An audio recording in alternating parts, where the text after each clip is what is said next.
C'est le rassemblement incontournable pour les jeunes catholiques du monde entier. Les Journées mondiales de la jeunesse, créées en 1986 par le pape Jean-Paul II, se sont déroulées au Brésil du 23 au 28 juillet à Rio de Janeiro. Une délégation de 47 monégasques s'est rendue sur place durant 3 semaines aux côtés de plus de 3 millions de fidèles. Un événement inoubliable pour ces monégasques de retour en principauté.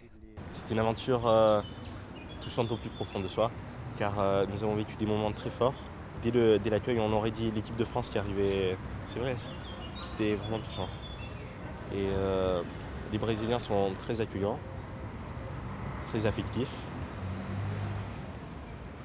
Puis même les moments sur la plage de Copacabana, c'était pour voir le pape, la messe.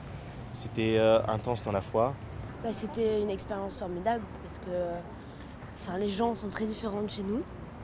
Et c'était fatigant, on est encore fatigué, mais c'était vraiment exceptionnel. Moi, je n'oublierai jamais notre arrivée à Bacacha parce qu'on a fait 12 heures de vol, puis on a eu 3 heures de bus. Et on est arrivé à Bacacha, je crois qu'il était minuit, 1h du matin. Et en fait, on s'est retrouvés dans le village, devant l'église. Et il y avait tout le village qui nous attendait, qui chantait, il y avait les lumières, l'église était pleine. Je pense que c'est une expérience que je recommande vraiment à tout jeune chrétien. Parce que c'est un rassemblement, en fait, on se retrouve à être avec quasiment 4 millions de personnes qui ont notre âge, à prier tous ensemble. Et quand on se retrouve, d'habitude chez nous, on est dans nos églises, on n'est pas beaucoup. Et ça nous aide vraiment à retrouver la foi et à continuer à croire. Et c'est vraiment quelque chose de magnifique que d'être tous ensemble en prière. Moi, c'est ma 6e JMJ, c'est vrai que c'est génial à chaque fois, c'est une super expérience. On ne revient jamais pareil. J'ai vraiment découvert à chaque fois quelque chose, j'ai vraiment apporté quelque chose de différent à chaque JMI que j'ai faite.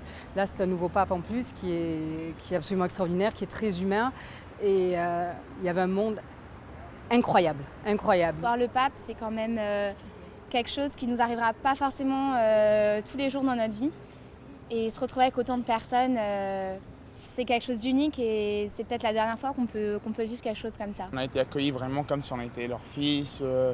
C'était vraiment, on a ressenti de l'amour. Enfin, on voyait bien qu'ils étaient prêts à nous accueillir et ils ont tout donné pour qu'on se sente bien, à l'aise, tout ça.